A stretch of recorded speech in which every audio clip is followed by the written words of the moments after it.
Salut à tous, nous sommes le mercredi 29 octobre 2025 et notre cher ami Pepe Escobar est avec nous. Bon retour parmi nous, Pepe. Oh, I have to be with you, Nima. So this is Oh, je dois être avec toi, Nima. C'est la grâce de l'Asie du Sud-Est. Quelle politesse ils ont. Je suis dans un pays bouddhiste. Tu peux voir derrière moi les moines bouddhistes, tu sais. Ils te saluent tous, Nima. T'envoient des vibrations favorables et bienveillantes à toi et à notre public. auspicious and good vibrations to you and to our audience. Obrigado. Merci. Commençons par la visite de Donald Trump en Asie. Il est allé au Japon et en Corée du Sud. Korea, South Korea, and Il a commencé ici, ce que me voit en Malaisie. With my neighbors in Malaysia. Oui, exactement. We're gonna Nous allons en parler, c'est sûr. Vas-y, Nima, s'il te plaît. Nima, please. yeah, here is what Pete Hegseth said about. Voici ce que Pepe Escobar avait dit à propos de la Chine. Ils essaient de montrer à quel point ils sont puissants en Asie avec ce genre de visite que Donald Trump effectue. Après cela, il va rencontrer Xi. Il veut être dans une meilleure position, vous savez, pour parler avec Xi. Mais voici ce que Pepe Escobar avait dit à propos de la Chine. But here is what Pete Hegseth said about China.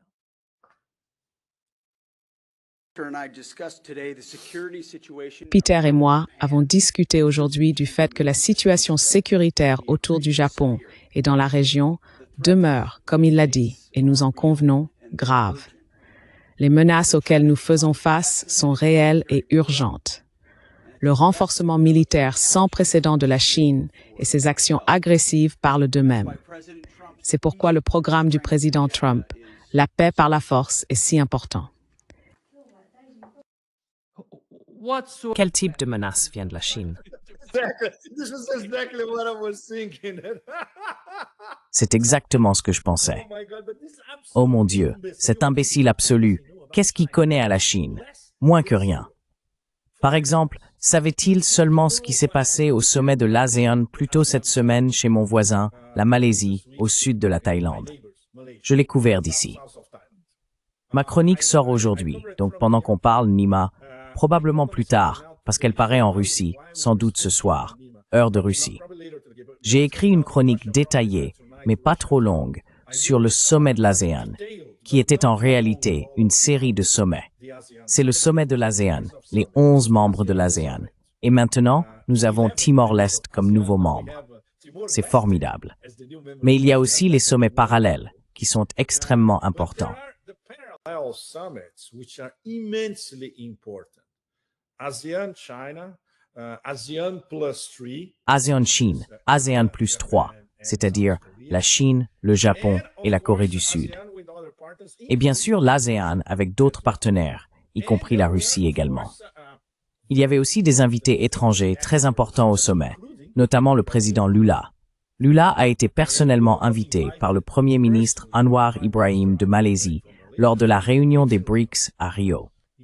En fait, nous étions dans la salle du Conseil des affaires des BRICS, probablement quelques minutes seulement, après qu'Anwar ait invité Lula à venir à Kuala Lumpur pour le sommet, avant leur propre discours devant le Conseil des affaires des BRICS.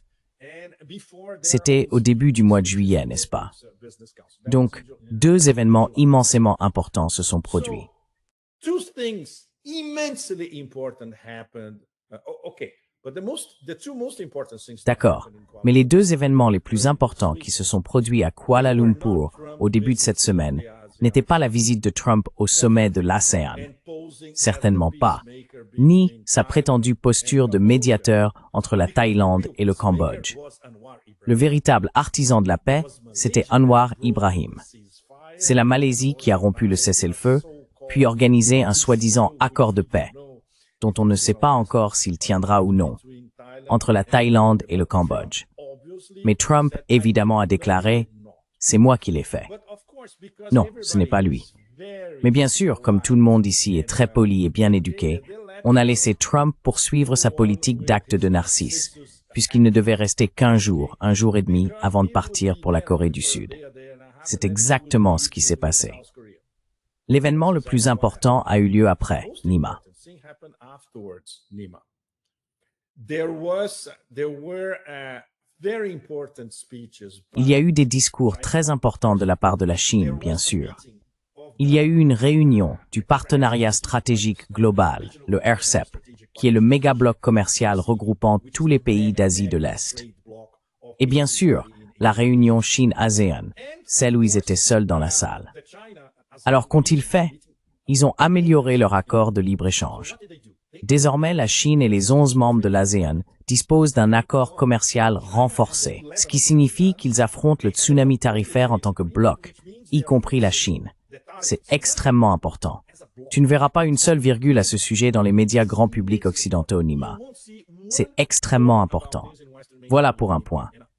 Et ensuite, nous avons eu la réunion du RCEP en expansion, ainsi que la réunion ASEAN-Chine. And we had the ASEAN plus China meeting, and even they discussed in the ASEAN. Et même, ils en ont discuté dans le cadre de l'ASEAN plus 3 avec le Japon et la Corée du Sud. Davantage d'interconnexion. Donc, le fait que Trump se rende au Japon et en Corée du Sud après l'ASEAN n'a pas vraiment d'importance. Évidemment, cela fait partie de ce que ce ridicule secrétaire des guerres éternelles pense être une réponse aux provocations chinoises. Mais bien sûr, les Sud-Coréens et les Japonais doivent être très pragmatiques et constater qu'ils n'ont rien dans leur arsenal pour contrer la puissance économique et géoéconomique chinoise à travers toute l'Asie. Et ils ne vont rien faire de stupide qui irait à l'encontre de leurs propres partenaires de l'ASEAN, non plus, les 11 de l'ASEAN. Tout cela montre donc, Nima, à toi et à notre public, à quel point l'Asie de l'Est et l'Asie du Sud-Est sont étroitement interconnectés. Ils doivent faire face à l'intimidation, et ils y font face.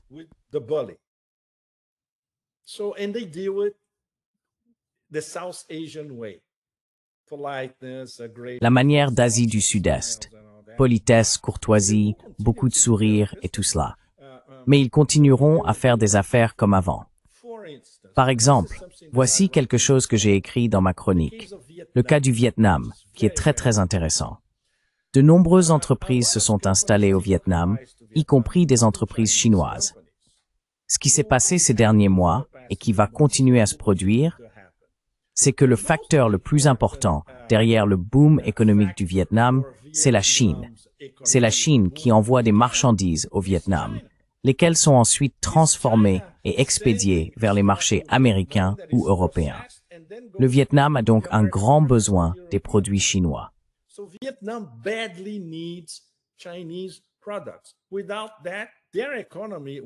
Sans cela, leur économie s'effondrera également. Alors oubliez ces discussions en Occident. Les gens ne savent pas comment les choses fonctionnent ici en Asie du Sud-Est, à quel point tout est interconnecté. Et bien sûr, un autre thème important qui a été abordé très discrètement à Kuala Lumpur est la manière de faire face au tsunami tarifaire, qui, comme nous le savons tous, pèse très très lourdement sur la Chine, et très lourdement sur 3 des membres de l'ASEAN, le Laos, le Cambodge et le Myanmar. Mais il est moins lourd pour d'autres, comme la Thaïlande, la Malaisie et l'Indonésie par exemple. Eux, je crois, sont autour de 19%, moins de 20% de droits de douane. Les autres se situent dans la fourchette des 40 et quelques. Et la Chine, nous ne savons même plus où elle en est.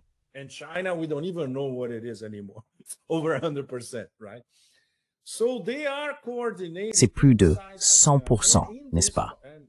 Donc, ils se coordonnent au sein de l'ASEAN, et plus tôt cette semaine à Kuala Lumpur, lors de ce forum, ils ont discuté de la manière dont ils allaient non pas réorganiser la chaîne d'approvisionnement, non, mais de la façon dont ils pouvaient devenir moins dépendants du marché américain. Bon, disons que c'est l'introduction, Nima, à notre conversation. C'est l'introduction qui mène à la rencontre entre Trump et Xi demain en Corée du Sud. Très très important. Je vais essayer d'être bref et ensuite tu pourras me poser des tonnes de questions, pas de problème. Mais disons que j'aimerais cadrer notre discussion autour de ce que veut Trump. En gros, tout. Il veut la fin des restrictions sur les minéraux de terres rares. Ça n'arrivera pas.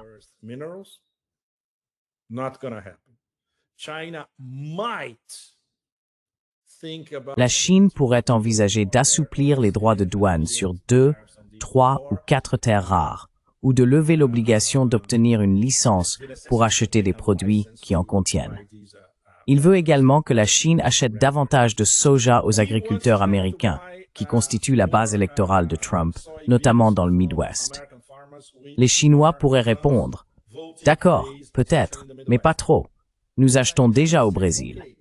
Le Brésil a tout ce dont nous avons besoin. Nous n'avons pas besoin de votre soja, mais nous pouvons faire quelques concessions. » Et le troisième point, qui est très important, est crucial. Trump va pousser la Chine à acheter moins de pétrole et de gaz russe, et à la place à acheter de l'énergie américaine plus chère.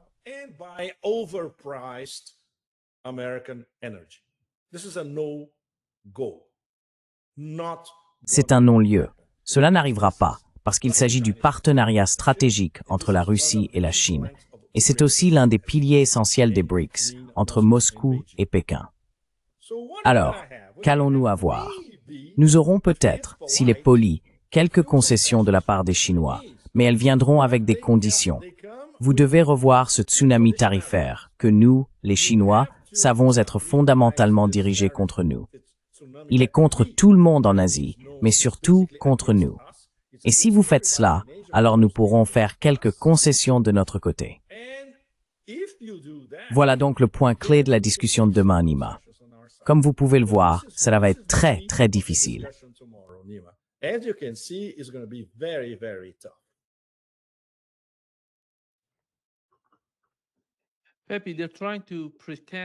Pépé, ils essaient de faire croire que le Japon, avec ce nouvel accord sur les terres rares dont ils parlent, celui que Donald Trump vient tout juste de signer avec le Japon, va changer la donne.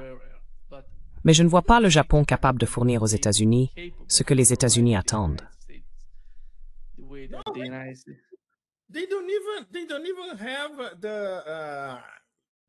Ils n'ont même pas encore mis en place le processus de raffinage pour leurs terres rares. Cela prendra des années. Les prévisions varient. Dans le cas de l'Australie, l'Australie a également conclu un accord avec les États-Unis. Dans le cas du Japon, ou de tout autre pays, s'il signe quelque chose avec l'Argentine, par exemple, la réorganisation de la chaîne d'approvisionnement prendra des années. Au minimum, avec beaucoup d'investissement et de travail, 5 ans.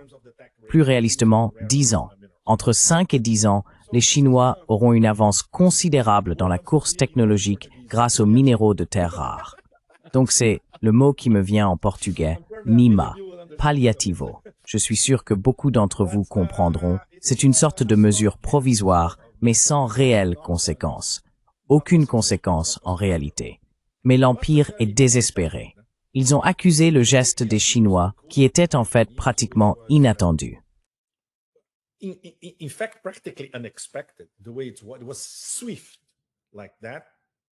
C'est allé aussi vite que ça. Ils savent qu'ils n'ont pas de remplaçant prévu à partir de maintenant, donc ils ne peuvent pas réorganiser leur chaîne d'approvisionnement. Cela va prendre des années. Beaucoup d'accords, beaucoup de travail et beaucoup d'argent. Et l'Empire, en ce moment, n'a pas le temps. Ils suivent, je dirais, une trajectoire encore plus complexe et dangereuse, ce qui évoque une métaphore que beaucoup d'entre nous ont déjà utilisée. Jouer aux échecs avec un pigeon. Et maintenant, ce gigantesque pigeon impérial est en train de renverser l'échiquier. Littéralement. Partout. En Amérique latine, en Europe, en Asie, c'est extrêmement dangereux. Toute cette affaire, vous savez, l'opération de changement de régime au Venezuela, en est le but. Tout le monde sait que c'est bien cela. Ils ne peuvent pas envahir le Venezuela. Alors ils vont essayer de provoquer une révolution de couleur et un changement de régime avec tous les moyens dont ils disposent.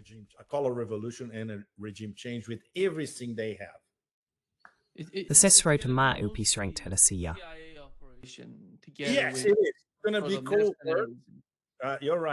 Oui, c'est le cas. Cela va être clandestin. Tu as raison, Nima. C'est déjà clandestin, avec notamment des valises pleines d'argent liquide, comme on en voyait autrefois en Afghanistan ou en Irak, par exemple. Et bien sûr, ils mobilisent leurs cellules avec les élites compradores au Venezuela. Ils ne s'en prennent pas seulement au Venezuela, ils visent aussi la Colombie. Et c'est très important. Dans le cadre de la guerre hybride contre les BRICS, qui atteint désormais un tout nouveau niveau. Devine quelle est la cible numéro 1? Le Brésil. Et les gens au Brésil doivent être extrêmement vigilants à ce sujet. Peu importe la mini-rencontre Lula-Trump, où ils n'ont pratiquement rien pu discuter en quelques minutes. C'est une tactique de diversion. Ils veulent briser les BRICS de l'intérieur, et le point focal, c'est le Brésil.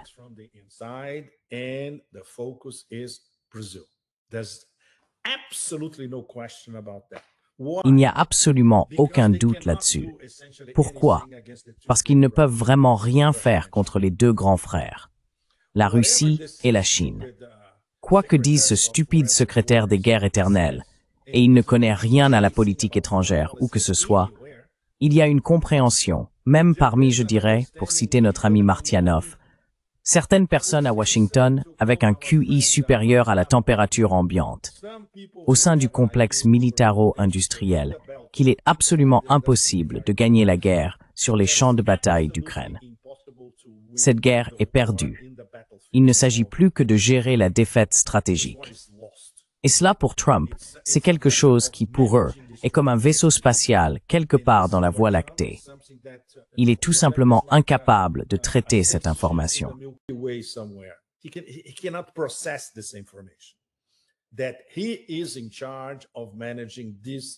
C'est lui qui est chargé de gérer cette défaite stratégique. Et en même temps, bien sûr, les think tanks américains utilisent des tactiques de diversion. La guerre technologique, commerciale et tarifaire contre la Chine, vous ne pouvez pas la gagner. Vous commencez d'ailleurs à la perdre aussi. Cela nous amène donc au dernier rapport de la RAND Corporation, qui est un document très important. Ce n'est pas un document officiel de la RAND Corporation. La RAND Corporation est basée à Santa Monica, en Californie. Quand je vivais en Californie, j'y allais parfois, s'ils acceptaient de me recevoir, bien sûr, il y a longtemps, à l'époque de Bush père. À cette époque, ils parlaient aux journalistes étrangers. Et bien sûr, ils font partie des think tanks officiels du complexe militaro-industriel.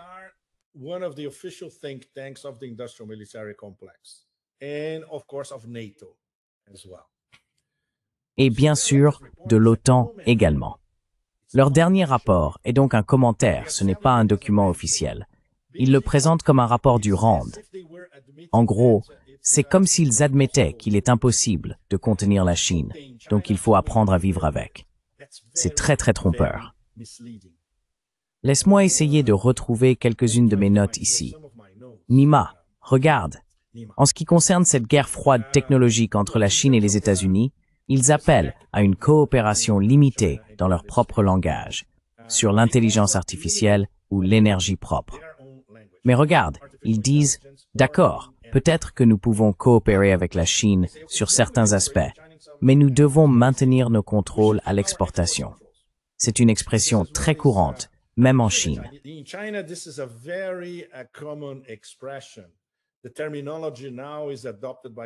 La terminologie est désormais adoptée par de nombreux chercheurs en Chine. Petit jardin, haute clôture. Petit jardin, haute clôture, c'est l'approche américaine. Ils se replient, se protègent avec des tarifs douaniers, et les Chinois comprennent cela parfaitement. Ils ont même trouvé cette belle métaphore, vous savez. Les restrictions doivent donc se poursuivre, mais la Chine doit s'adapter aux restrictions américaines. C'est ce que dit l'article. Bloquer l'accès de la Chine aux semi-conducteurs. Cela continue. Les Chinois ne s'en soucient pas, car peut-être, je dirais, entre 2 et 3 ans. Mais, de manière réaliste, en écoutant les meilleurs experts chinois en technologie, dans 3 ans, ils maîtriseront tout ce dont ils ont besoin dans la chaîne des semi-conducteurs. Et ils n'auront plus besoin de l'Occident pour quoi que ce soit.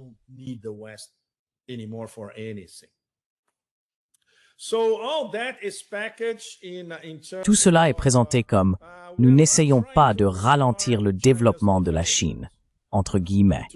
C'est la formulation utilisée dans le document. Ridicule. Ils essayent bel et bien de ralentir, freiner, ce qui est d'ailleurs une expression stupide, le développement de la Chine. Ils ne font que l'enrober d'une manière plus douce. Cela n'a donc rien à voir avec la détente que nous avons connue entre les États-Unis et l'URSS. Ils parlent de détente de la guerre froide dans le commentaire, mais cela n'a rien à voir avec la véritable détente des années 1970 entre les États-Unis et l'URSS. Tous ceux d'entre nous qui s'en souviennent savent qu'il y avait une véritable détente.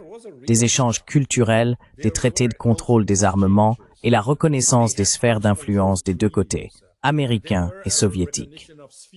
Aujourd'hui, il n'y a rien de tout cela.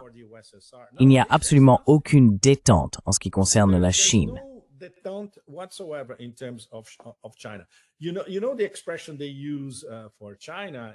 Tu sais quelle expression ils utilisent pour la Chine dans ce rapport? La Chine doit faire preuve de retenue. Donc, la responsabilité incombe à la Chine. Les États-Unis continuent de faire ce qu'ils font, tarifs, blocages, mais ce sont les Chinois qui doivent faire preuve de retenue. C'est ridicule. C'est ridicule. Mais beaucoup de gens ont mal compris le rapport, pensant que le complexe militaro-industriel américain et le réseau des think tanks, ce que notre ami Ray McGovern appelle le MISIMAT, le complexe média-renseignement think tank, réévaluait la relation avec la Chine. Non, c'est toujours une politique d'endiguement. Ce que nous avons vu au cours de ces derniers mois, compte tenu de la réaction chinoise depuis la première vague de sanctions de Trump il y a quelques mois, et maintenant avec la directive sur les terres rares du ministère du Commerce, c'est que les Chinois ne se laissent plus intimider.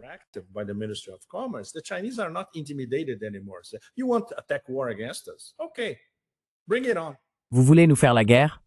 Très bien, allez-y. Voilà le problème. L'énorme problème, Nima, et vous tous. Ils ne peuvent pas gagner contre la Russie, et ils ne peuvent pas gagner contre la Chine. Alors, que nous reste-t-il? Que fait la bête? Et j'adore le fait que la limousine de Trump s'appelle la bête. C'est très approprié. Nous avons donc la bête qui se déchaîne sur toute la planète, attaquant partout. S'ils voient une ouverture, ils disent « Nous allons attaquer ici, nous allons déstabiliser là, appeler à une révolution ici, nous allons soudoyer ces gens-là. » Voilà. Et c'est pour cela que le Brésil doit être extrêmement conscient des problèmes à venir.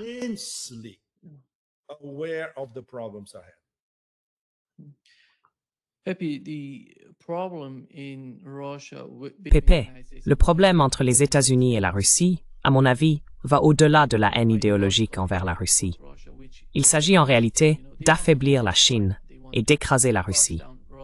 Tout tourne autour des BRICS quand on regarde le tableau d'ensemble de ce qui se passe. Mais en se concentrant un peu sur la Russie, il semble qu'il y ait quelque chose dont on n'a pas autant parlé qu'on le devrait. Les pots de vin liés à la guerre en Ukraine. La manière dont ces politiciens reçoivent de l'argent. Tu sais, comme tu l'as dit, tout le monde sait que l'Ukraine est en train de perdre.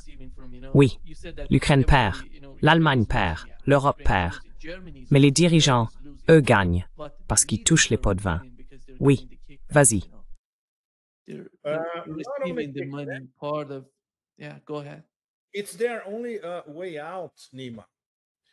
C'est leur seule issue, Nima.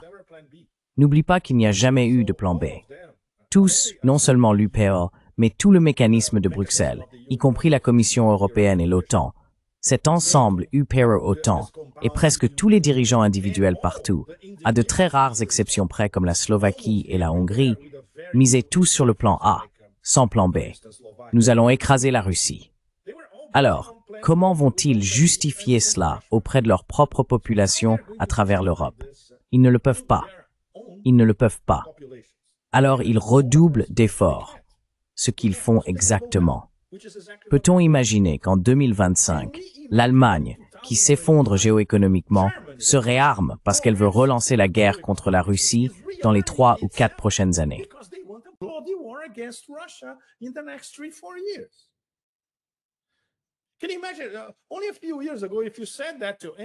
Peux-tu imaginer?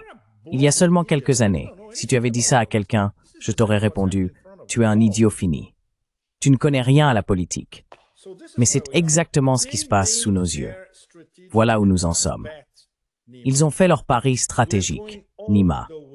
Nous irons jusqu'au bout avec notre guerre. Une guerre pour laquelle ils n'ont même pas les armes. Cela signifie donc qu'ils vont devoir piller l'argent de leurs propres contribuables à travers l'Europe pour payer ces armes, ce qui commence déjà à se produire en Allemagne et en France. Ils lancent déjà, tu sais, ces ballons d'essai, en disant « Ah, nous allons devoir réduire les aides sociales, nous allons devoir réduire les retraites, et tout le reste. »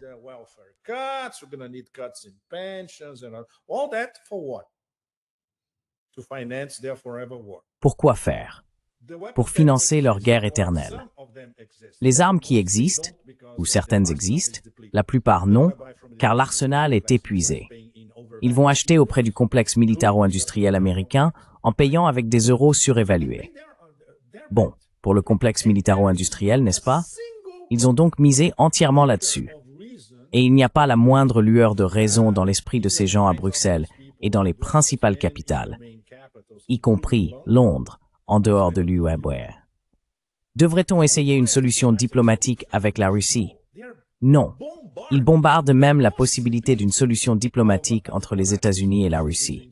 Voilà. Vous savez, c'est un cercle complet de démence, en fait.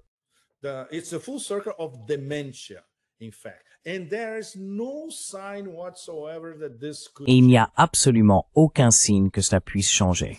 Si l'on regarde à long terme, peut-être dans 1 ou 2 générations de dirigeants politiques européens, mais pas avec cette bande-là, pas avec ce groupe. Oubliez ça. Du point de vue américain, c'est formidable, n'est-ce pas, Nima? C'est parfait.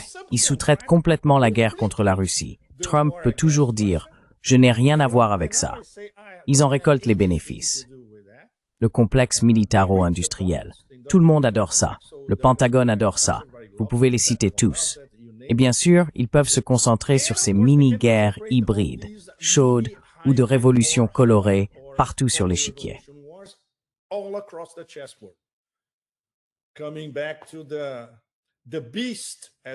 En revenant à la bête sous la forme du pigeon, on peut imaginer une métaphore où le pigeon se transforme en un super pigeon bestial, renversant l'échiquier dans tous les sens. C'est là que nous en sommes. Nous sommes déjà dans cette logique, et elle devient chaque jour plus dangereuse. Il existe donc des mesures possibles de réussite. Très bien, essayons de remettre cela en perspective. Par exemple, je pense que dans les prochains jours, les 5 stands d'Asie centrale vont être reçus par Trump à Washington. C'est colossal. C'est l'empire qui tente de briser l'OCS de l'intérieur. Cela prouve donc que 2 ou 3 personnes à Washington, avec un QI supérieur à la température ambiante, ont examiné le dernier sommet de l'OCS en Chine, à Tianjin, qui a été un grand succès. In China, in Tianjin, which was a major success, and they said, no, we have to break this organization, just as we want to break. Et ils ont dit non, nous devons briser cette organisation, tout comme nous voulons aussi briser les BRICS. Donc maintenant, l'offensive vise à la fois les BRICS et l'OCS, simultanément, n'est-ce pas? L'Amérique latine, ce n'est pas seulement cet imbécile de Gusano qui ne connaît rien à la politique étrangère, à part ses propres obsessions pour Cuba, le Nicaragua et le Venezuela.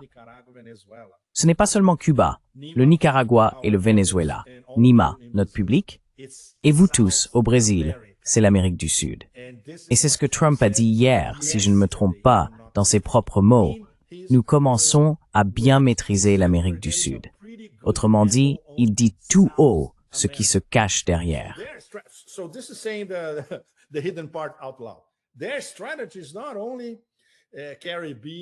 Leur stratégie ne concerne pas seulement les Caraïbes et le Venezuela. C'est toute l'Amérique du Sud, avec le Brésil en tête. Et ils vont jusqu'au bout. Une fois de plus, ils ont dépensé, ou plutôt jeté, environ 40 milliards de dollars pour tenter de remporter les élections de mi-mandat en Argentine. Très, très important. Je suis sûr que beaucoup d'entre vous ont vu certains rapports sur X, etc. L'histoire réelle est simple et extrêmement dangereuse à bien des égards. Robert Citrone, un milliardaire américain, en gros un escroc de fonds spéculatifs, a acheté beaucoup de dettes et d'actions argentines. Vous savez tous que l'économie argentine, sous cette médiocrité à la tronçonneuse, dégringolait encore et encore.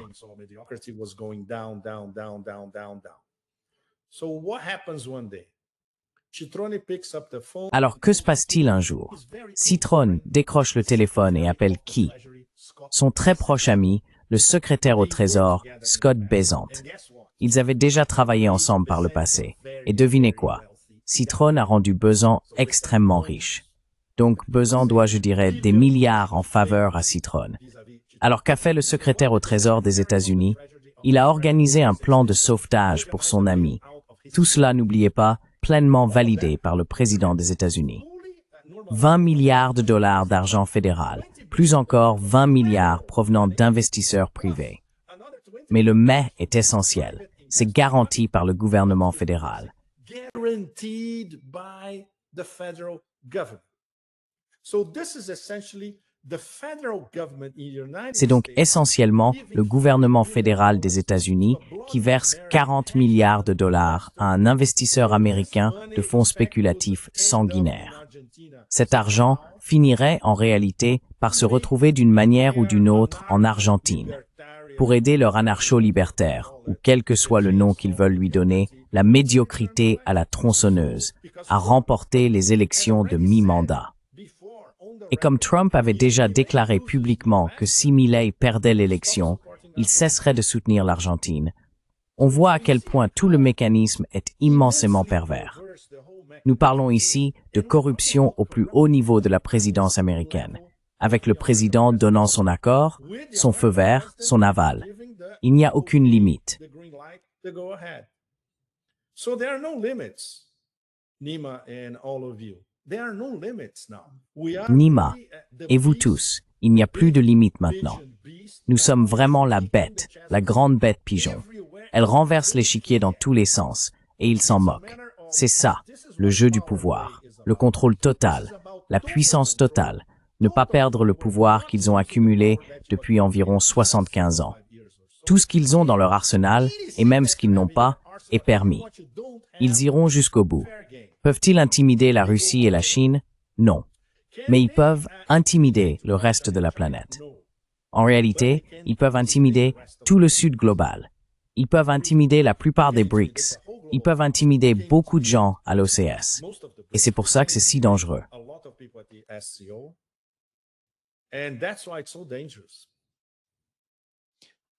Pepe, with the case of Venezuela, Pepe, dans le cas du Venezuela, je pense que nous avons vu dans les actualités qu'il semble que le groupe Wagner soit là pour aider le gouvernement vénézuélien.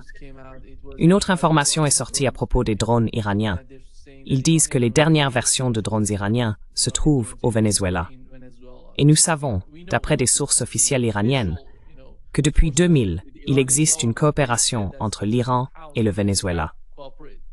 Exactement. Il est donc évident qu'ils ont reçu beaucoup d'armes de la Russie et de l'Iran.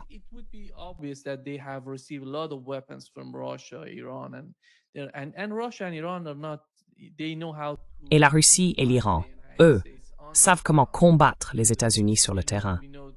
Parce que, vous savez, nous connaissons le Hezbollah. Nous savons comment les Yéménites se battent contre les États-Unis et Israël. La Russie sait comment se battre en Afrique. Ils ont fait la même chose. Ils ont beaucoup d'expérience là-bas. Et le Venezuela va en bénéficier si les nouvelles sont bonnes. Encore une fois, nous ne savons toujours pas. Ces rapports ne sont pas vérifiés. Mais il semble que la Russie et l'Iran ne restent pas silencieux en ce qui concerne le Venezuela. Ils essayent de faire quelque chose. Vous prenez ça? Absolutely, no question, but very discreet. Absolument, sans aucun doute, mais très discrètement. C'est la même chose avec ce que les Chinois vendent à l'Iran, extrêmement discret. Nous savons que l'Iran a déjà acheté un premier lot de chasseurs chinois. Mais du côté chinois, c'est extrêmement circonspect, à la manière chinoise, très sophistiqué et discret. Donc nous ne savons pas exactement, par exemple, ce qu'il en est de tous ces Antonov qui arrivent à Téhéran. Nous ne savons pas ce qu'ils transportent. Personne ne divulgue rien du côté russe ni du côté iranien. Même chose avec le Venezuela. Wagner. On ne peut pas cacher le fait que Wagner est là. Plus ou moins, on peut le deviner immédiatement quand Wagner arrive quelque part, n'est-ce pas? You can tell right away when Wagner arrives somewhere, right? So this should, I would say, this should frighten. Donc cela devrait, je dirais, ça devrait effrayer énormément le secrétariat des guerres éternelles. Parce que Wagner, eux, ils savent parfaitement ce qu'est la guerre moderne, puisqu'ils la mènent non seulement en Ukraine, mais aussi au Sahel. Donc si les Américains tentent quoi que ce soit sur le terrain, ils vont récolter pas mal de nez ensanglantés. Ce qui va probablement se passer, c'est de la corruption, des valises pleines d'argent liquide. Comme beaucoup d'entre nous l'ont vu de leurs propres yeux en Afghanistan et en Irak. Et cela a fonctionné dans les deux cas.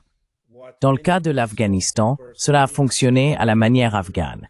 Les Afghans prenaient l'argent et nous disaient ensuite « Écoutez, on prend l'argent, mais on continue à faire ce qu'on faisait. » En Irak, c'était plus compliqué, parce que ceux qui étaient soudoyés, les généraux, prenaient effectivement l'argent, puis quittaient l'Irak.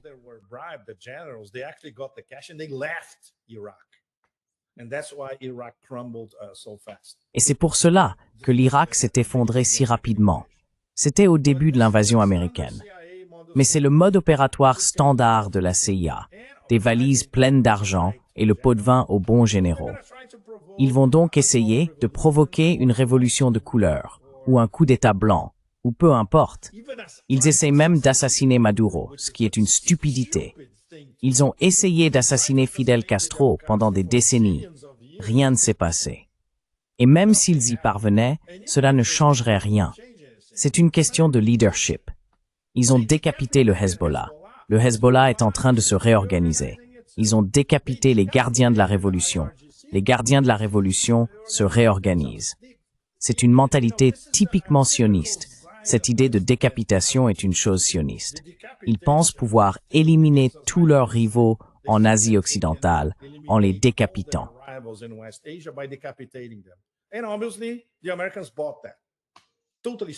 Et évidemment, les Américains ont avalé ça.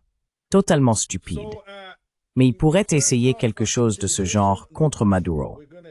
Donc en termes d'intimidation, il n'y a pas de doute. Nous allons continuer à voir ce genre de choses. Ils peuvent envoyer tous leurs porte-avions, pour autant que nous sachions, sur la côte vénézuélienne. Ils peuvent faire voler des F-35 à basse altitude au-dessus du territoire vénézuélien. Les gens au Venezuela, autour de Maduro et de l'avant-garde bolivarienne, se disent « Ah oui, vraiment? Très bien. Essayez de venir ici. Essayez de venir ici et de nous combattre. Ça n'arrivera pas. » Donc ce sera une guerre hybride, indirecte, et elle peut devenir très très violente. Tant que les militaires autour de Maduro forment un corps cohérent, qu'ils savent ce qui se passe et qui est derrière cette déstabilisation du Venezuela, cela peut tenir. Nous ne savons pas pour combien de temps. Et bien sûr, nous ne savons pas non plus à quel point le reste de l'Amérique du Sud apportera son soutien. Ce serait essentiellement rhétorique.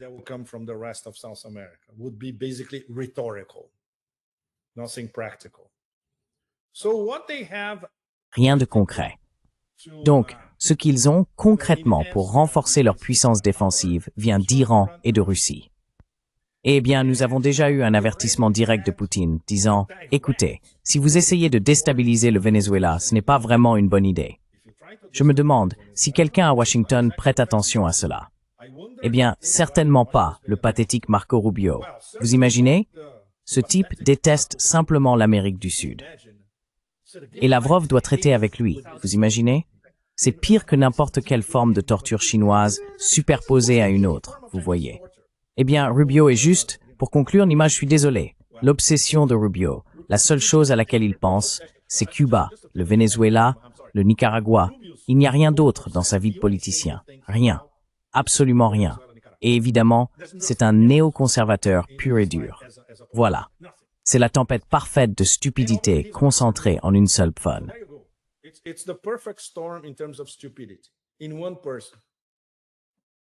Ça produit des néoconservateurs et des sionistes. Oui. Pepe, il semble que les États-Unis exercent non seulement une pression sur la Chine et l'Inde, mais qu'ils parlent aussi de la Turquie, de la Hongrie et de la Slovaquie. Ils disent qu'ils doivent modifier leurs plans, leur stratégie pour les 10 prochaines années, parce qu'ils veulent que ces pays achètent du pétrole et du gaz aux États-Unis. Je ne sais pas comment ils comptent s'y prendre, mais il semble qu'ils poussent dans cette direction. Tu sais, l'ambassadeur américain auprès de l'OTAN a dit qu'ils essayent de convaincre ces gouvernements. Nous avons eu quelqu'un qui est allé en Turquie pour parler de la situation là-bas. Je ne vois vraiment aucune viabilité dans ce genre de plan. Comment vois-tu cela? Est-ce que ça va aider? Totally. First of all, because Turkey doesn't need ultra expensive. Tout d'abord, la Turquie n'a pas besoin de l'énergie américaine hors de prix. Ils ont l'oléoduc BTC, qui, oh mon Dieu, c'est tellement absurde que j'en ris encore. Tu sais pourquoi l'oléoduc BTC existe? À cause des Américains. Zbigniew Brzezinski lui-même est allé à Bakou et a négocié avec le père d'Aliyev à l'époque, en disant « Nous avons besoin d'un oléoduc qui puisse aussi aller jusqu'en Turquie, en contournant la Russie et la Chine en même temps. » Alors, ils ont construit le BTC simplement parce que les Américains avaient besoin de contourner la Russie et la Chine. C'était sous l'ère Clinton.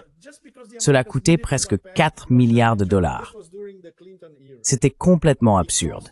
L'énergie aurait pu venir d'Iran, qui est le voisin de la Turquie, et il n'était pas nécessaire de construire cet oléoduc hors de prix.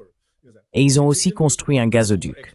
Maintenant, les Américains forcent les Turcs à acheter de l'énergie américaine ultra chère.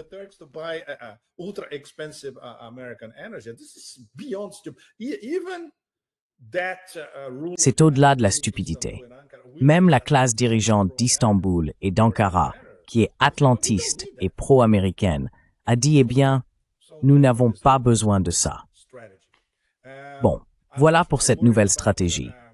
Je suis bien plus inquiet pour les États d'Asie centrale, car ils sont beaucoup plus fragiles.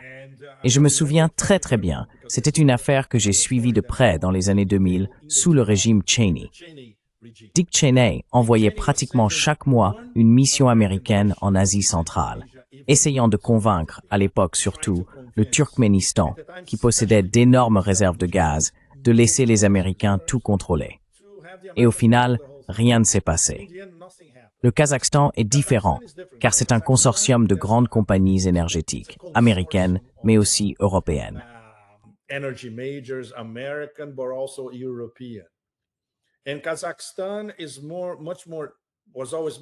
le Kazakhstan a toujours été beaucoup plus difficile à plier, car Nazarbayev, à l'époque, avait défini sa politique étrangère comme une politique multivectorielle. Il se voyait comme le léopard des neiges de la politique étrangère.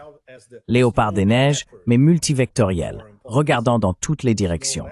Il acceptait donc les investissements de tout le monde, de la Russie, des Européens, des Américains, etc. Au final, cette offensive de Dick Cheney visant à monopoliser le pétrole et le gaz en Asie centrale n'a abouti à rien. Ils vont recommencer, Nima.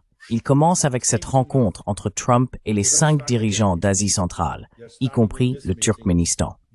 Le Turkménistan est essentiellement une république gazière, c'est donc bien plus dangereux. Et bien sûr, encore une fois, comme nous l'avons dit au début, il s'agit de briser l'OCS de l'intérieur. Sie ist Betzing, that is true too.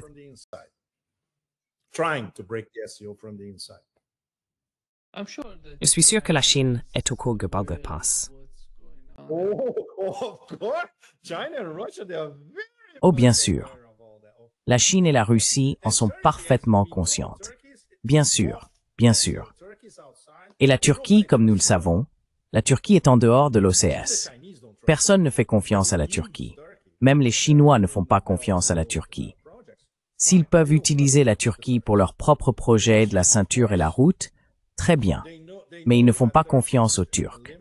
La Russie, bien sûr, elle connaît les limites de la Turquie, car la Turquie dépend de beaucoup de choses venant de la Russie, notamment de l'énergie nucléaire, de la construction de ses centrales nucléaires, et ainsi de suite. Donc c'est différent. Mais les pays d'Asie centrale doivent être extrêmement prudents. Et bien sûr, la Russie et la Chine vont surveiller. Lorsqu'ils rentreront dans leur capitale, il y aura beaucoup d'appels téléphoniques venant de Moscou et de Pékin. Dites-nous ce qui s'est vraiment passé à Washington. Pepe, penses-tu que l'Europe veut prolonger le conflit encore 3 ans? Oui, nous en avons parlé au début de l'émission. Ce n'est pas une guerre sans fin. Cela ne va pas changer. Comment vont-ils pouvoir se le permettre? Je veux dire, vont-ils, se soucient-ils même de ce qui se passe en Europe? What's going on in Europe? Well, I don't want to repeat myself, Nima, but okay. Eh bien, je ne veux pas me répéter, Nima, mais d'accord. La version courte. Ils n'ont qu'un plan A. Ils n'ont jamais eu de plan B, et ils en auront pas. Ils ont fait un pari stratégique. Mener cette guerre jusqu'au bout, avec les armes qu'ils n'ont pas, avec l'armée qu'ils n'ont pas, avec l'argent qu'ils n'ont pas, parce qu'ils devront contracter beaucoup d'emprunts pour acheter ces armes en euros surévalués. Voilà. C'est la version courte. They want. This is the short version. Yeah, you've mentioned that. Vous avez mentionné que l'Allemagne souhaite reconstruire son armée. Supposons qu'elle veuille vraiment aller dans cette direction. Dans quelle mesure en est-elle capable? En matière d'énergie, vous savez, elle n'en a pas. Elle n'en a pas. Et elle ne sait pas comment en produire.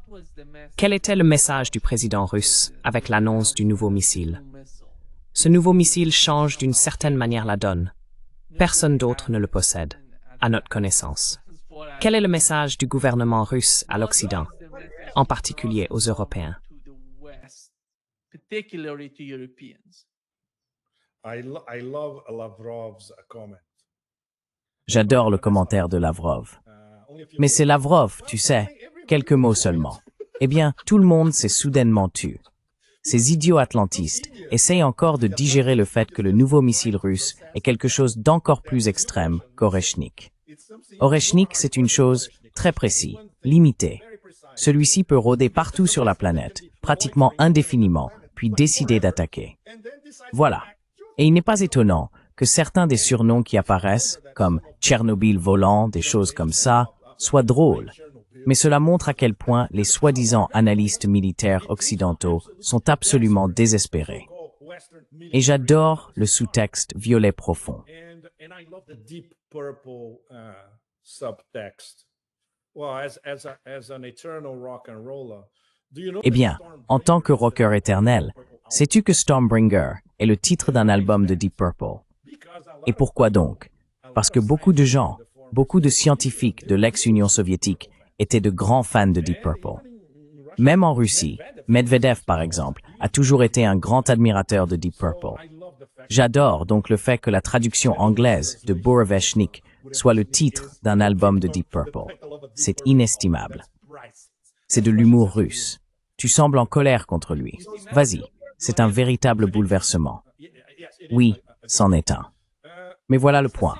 Dans toute la famille des missiles hypersoniques et balistiques en Russie, il n'y a rien, je ne dirais même pas en Occident, mais rien dans l'arsenal américain qui puisse s'en approcher.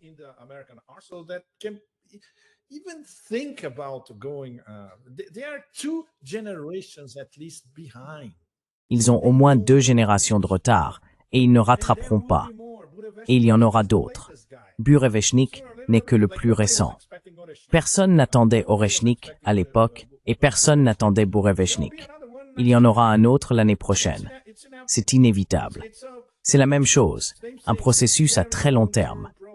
Nous pouvons bien sûr faire des comparaisons, elles pourraient être aléatoires, mais nous pouvons comparer le processus de développement à long terme de la Chine au cours des 25 ou 30 dernières années, avec des programmes lancés au milieu des années 1990 que même beaucoup de Chinois ignorent, à la puissance militaire de l'Union soviétique jusqu'à la Russie, avec des programmes déjà initiés dans les années 1970 et 1980. Voilà ce que produit la planification à long terme. This is what long-term does. Hard work, long-term planning, and continue. Travail acharné, planification à long terme et amélioration continue des capacités technologiques. Dans le cas de la Chine, apprendre la géoéconomie sur le tas. C'est pourquoi, en somme, Nima, pour le dire très franchement et très clairement, l'Empire n'a tout simplement pas les moyens de s'opposer à la Russie ou à la Chine. Encore moins aux deux en même temps. Ils n'ont pas de vision à long terme. Ils n'ont plus l'infrastructure éducative. Ils n'ont plus l'infrastructure technologique.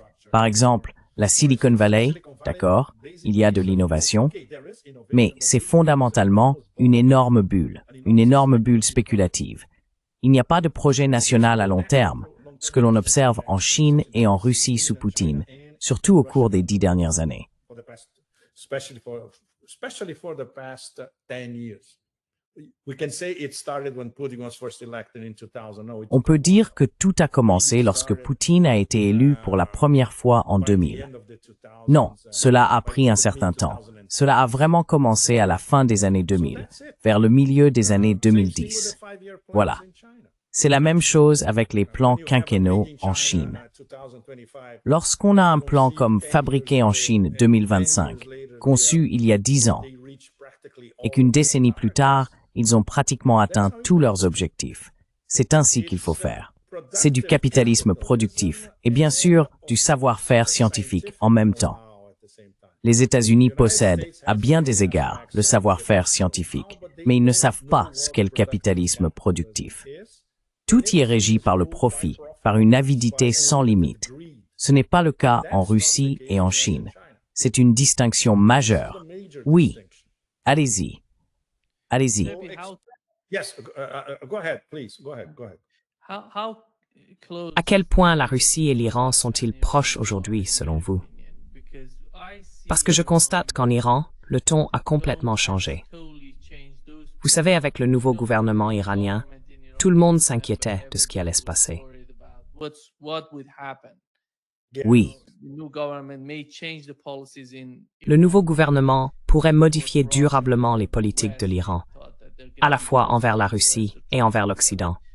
On pensait qu'ils allaient se rapprocher de l'Occident, qu'ils faisaient tout dans cette direction. Mais il semble que le ton ait changé en Iran. Même ceux qui ne font pas partie du nouveau gouvernement, eh bien, le nouveau gouvernement est un mélange de gauche, de droite et du centre.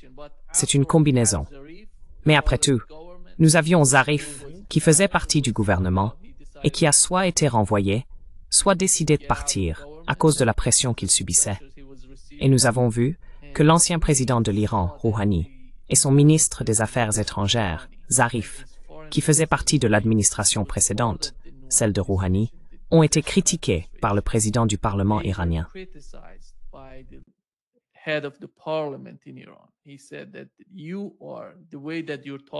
Il a dit, « La façon dont tu parles de notre relation avec la Russie, tu ne nous aides pas. Tu n'as pas le droit de parler ainsi. » Ils ne sont pas au pouvoir. Mais même en parlant de cette manière, ils essayaient de dire que nous devions nous rapprocher des États-Unis. Pourtant, il semble que le ton change complètement en Iran. Ils veulent entretenir de meilleures relations avec la Russie et la Chine, et ils sont en train de les améliorer de manière radicale. Comment voyez-vous la situation en Russie et la combinaison des deux, l'Iran et la Russie?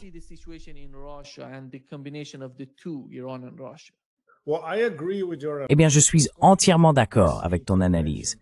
Cette intervention au Majlis était waouh, une véritable bombe. Et tout le monde en Iran l'a vu. C'était public. Je n'ai jamais vu quelque chose comme ça se produire en Iran. Et c'est comme dire les choses telles qu'elles sont. Je suis sûr que la majorité de la population iranienne serait d'accord, car elle voit le clan Rouhani-Zarif comme des conciliateurs, en somme. Et il n'y a aucun moyen d'apaiser la bête. Non, c'est impossible. Il faut faire en sorte que la bête y réfléchisse à 2 fois avant de vouloir te blesser. Et c'est ce que ce nouveau, eh bien, j'espère que Pezeshkian a enfin compris. C'est ainsi qu'il devrait agir.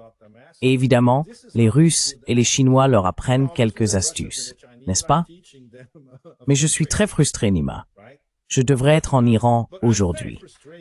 La conférence à laquelle je devais assister a eu lieu hier. Donc aujourd'hui, j'aurais été en Iran, en train de poser ta question là-bas.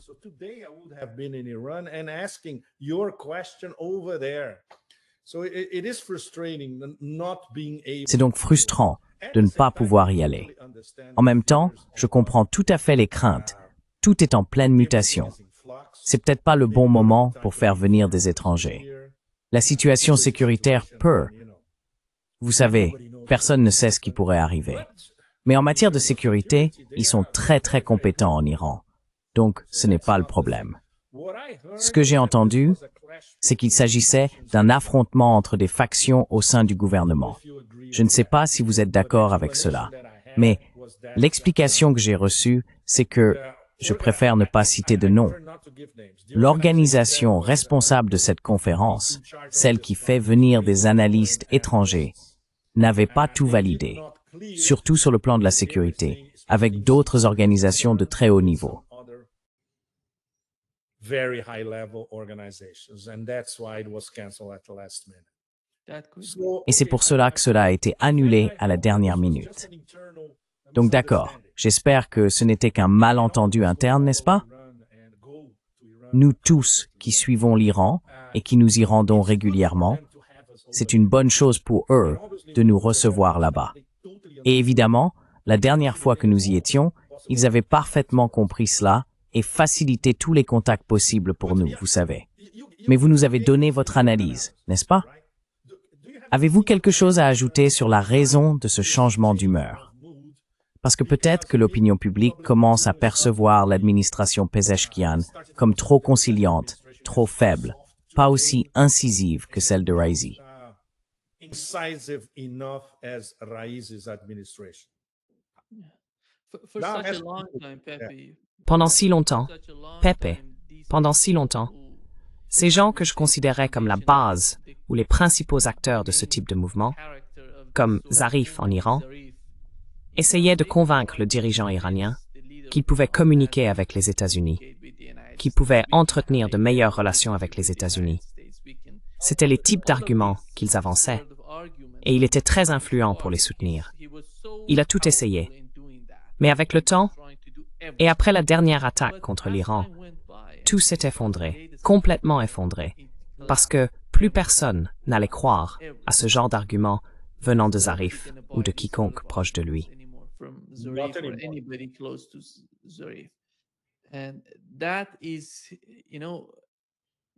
Et donc, vous savez, en Iran, nous avons des gens de droite, nous avons des gens de gauche. Le dirigeant de l'Iran n'est ni de droite ni de gauche, il est au centre. Il se contente de gérer la situation entre les deux. Mais ces gens, pendant des années, ont essayé de le convaincre qu'il y avait quelque chose à faire avec les États-Unis, qu'il pourrait peut-être convaincre les Américains d'avoir de meilleures relations. Mais cela ne s'est pas produit. Après l'attaque contre l'Iran, tout est terminé. Il ne se passera plus rien. Ils savent que l'avenir se jouera avec la Russie, avec la Chine, avec l'Orient, même avec les Européens. Ils ne s'en soucient plus.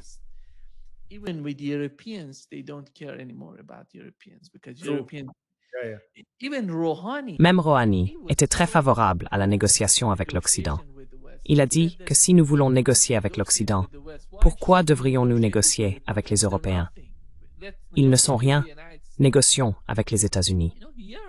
Vous savez, l'Europe n'a aucune place dans la politique étrangère de l'Iran. Ils en sont arrivés à cette conclusion en ce moment même. Et vous savez, les États-Unis exercent une pression sur tous les gouvernements. Je pense que d'autres vont tirer profit de ce genre de politique américaine. L'Iran va en bénéficier, la Russie va en bénéficier, la Chine, tout le Sud global, ils vont tous profiter de ce qui se passe avec les États-Unis.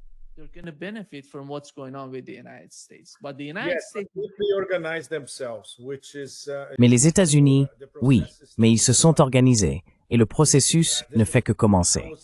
Je dirais que cela devrait être la priorité principale. Le reste de l'année, il ne reste pas grand-chose, seulement 2 mois.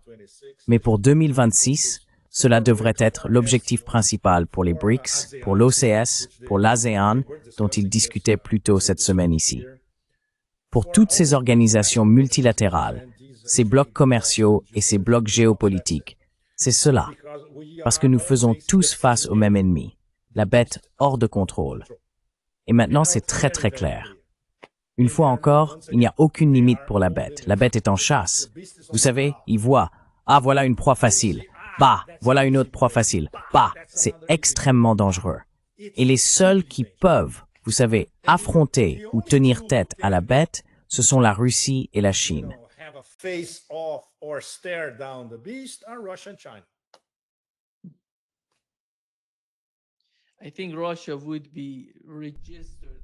Je pense que la Russie restera dans l'histoire comme l'une des principales raisons pour lesquelles nous assistons à tous ces changements. S'il n'y avait pas eu la guerre en Ukraine, nous n'aurions pas vu cela. Cela a tout changé. La guerre en Ukraine a tout changé. Everything. The war in Ukraine has changed everything. Everything, Anima. You touched the absolute. Ça a tout changé, Nima. Tu as touché le cœur absolu du sujet. La défaite stratégique infligée par la Russie à tout l'Occident collectif, c'est, pour le moment, la chose la plus importante qui se passe au XXIe siècle. C'est le véritable tournant et tout découlera de cette défaite stratégique. Merci beaucoup, Pepe. Merci à toi. C'était une excellente conversation. Je pense qu'aujourd'hui, c'était vraiment, vraiment bien. Muito obrigado, Pepe. Très bien. C'était tellement agréable. Toujours un plaisir. C'est agréable d'être en Asie du Sud-Est. On y est plus détendu. So good. Je suis dans un environnement bouddhiste, donc j'ai le temps de réfléchir, de lire, d'organiser les choses. Quand tu sors, les gens sont merveilleux, la nourriture est extraordinaire. C'est aujourd'hui l'une des grandes villes du monde. Je pense qu'un jour, nous devrions faire un podcast juste pour parler à quel point Bangkok est absolument génial. Podcast just talking about how absolutely cool Bangkok is. Yeah. Oui, exactement, monsieur. Okay. Thank you so D'accord. much, Pepe. Merci beaucoup, Pep. Merci beaucoup, mon ami. Ciao, ciao. Merci.